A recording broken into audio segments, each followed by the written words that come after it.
प्रिय विद्यार्थियों, आज हम हिंदी साहित्य के प्रथम प्रश्न पत्र के अंतर्गत छायावादोत्तर हिंदी कविता में विशिष्ट स्थान रखने वाले गजानन माधव मुक्तिबोध के व्यक्तित्व और कृतित्व का अध्ययन करेंगे।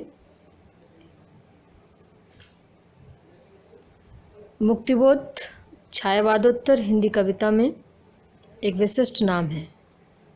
वे करमवीर, वाणी, वीणा आदि पत्रिकाओं में छपकर हिंदी जगत के सामने आए। तार सप्तक के कवि के रूप में वह सहज ही प्रतिष्ठित भी हो गए। उनका जन्म 13 नवंबर सन 1917 को एक मध्यवर्गीय परिवार में हुआ था। उनकी शिक्षा की शुरुआत जन्म स्थान श्योपुर ग्वालियर की एक सामान्य पाठशाला से हुई। विश्रंखलित ढंग से चलती हुई उनकी शिक्षा अंतोतगत्वा उत्कर्ष पर जा पहुंची। उन्होंने सन 1953 में लगभग 35 वर्ष की आयु में नागपुर विश्वविद्यालय से हिंदी में एमए उत्तीर्ण किया। मुक्तिबोध भावुक, संवेदनशील और प्रेमी जीव थे। पारिवारिक असहमति तथा संबंधियों के विरोध के बावजूद उन्होंने सन 1937 में शांता जी से प्रेम विवाह किया था।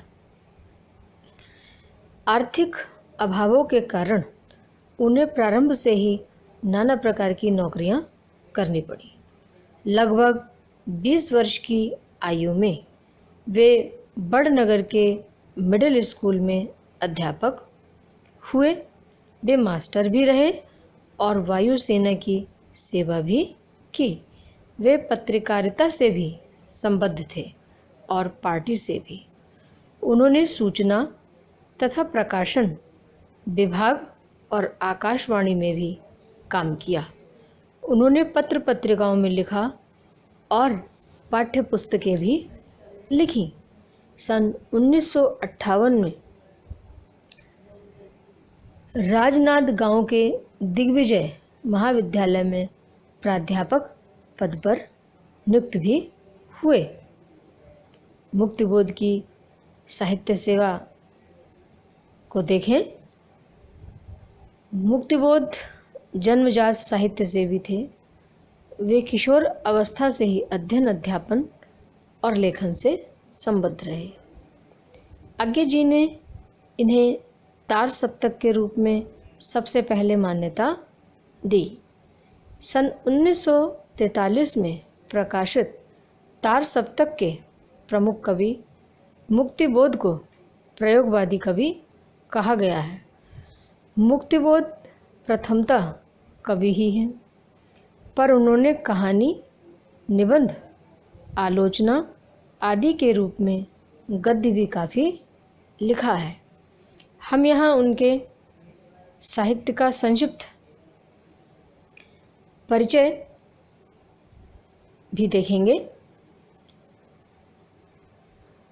उनके कृतित्व के अंतर्गत कविता संग्रह चांद का मुँह टेढ़ा, भूरी भूरी खाक धूल।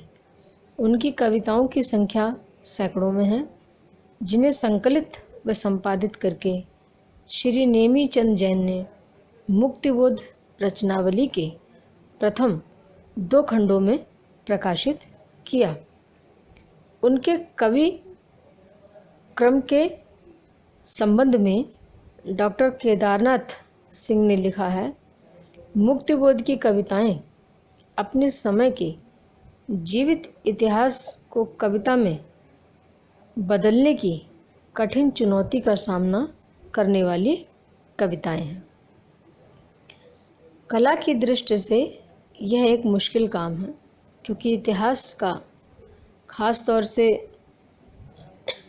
सद्य घटित इतिहास का कच्चा माल इस काम में कवि की बहुत दूर तक मदद नहीं करता। शायद कविता इसलिए बहुत शुरू से स्मृतिगर्भी भाषा का प्रयोग करती आई है। अब हम देखेंगे इनका कथा संग्रह। काठ का सपना, विपात्र, सतह से उठता आदमी। मुक्तिबोध रचनावली में इन 3 कहानियों के अतिरिक्त 22 अन्य कहानियाँ भी प्रकाशित हैं। साथ ही एक अपूर्ण उपन्यास व 21 अपूर्ण कहानियाँ भी प्रकाशित की गई हैं। ये कहानियाँ उनकी काव्य चेतना का ही एक विस्तार है। श्री जैन के अनुसार जिस तरह उनकी कविताओं में कथाकार की ब्यौरे के सूक्ष्म अवलोकन की दृष्टि बार बार प्रकट होती है, उसी तरह उनकी कहानियों में भी एक कवि का स्वर ही अक्सर उभर आता है। उनका विविध साहित्य। मुक्तिबोध के विविध साहित्य में उनका आत्मकथ्य, डायरी, पत्र, निबंध, समीक्षा आदि से संबंधित साहित्य आता है। कामायनी एक पुनः विचार, नई कविता का आत्मसंघर्ष, नए साहित्य का सौंदर्य शास्त्र, समीक्षा की समस्याएं, एक साहित्य की डायरी आदि उनकी आलोचनात्मक पुस्तकें हैं। उनकी डायरी के संबंध में डॉक्टर नामवर सिंह ने लिखा है, डायरी एक ऐसी ही क्रांतिकारी कृति है, विशेषतः नवलेखन के लिए।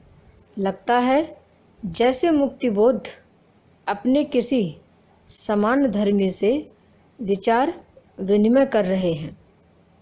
उनकी आलोचना के संबंध में श्री विष्णु खरे की टिप्पणी है कि उनकी आलोचना केवल साहित्यिक मूल्यों और मानदंडों की नहीं, मानव जीवन के मूल्यों और पैमानों की पक्षधर है। भारत, इतिहास और संस्कृति एक अन्य महत्वपूर्ण कृति है।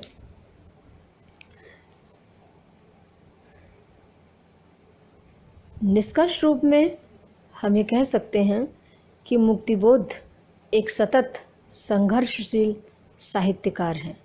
साहित्य और राजनीति के बीच वे नियमित रूप से व्यस्त रहे। उन्हें जीवन के संघर्षों ने शारीरिक रूप से तोड़ दिया था। उन्हें लंबी बीमारी झेलनी पड़ी और अंततः 11 सितंबर 1964 को नई दिल्ली में उनका निधन हो गया।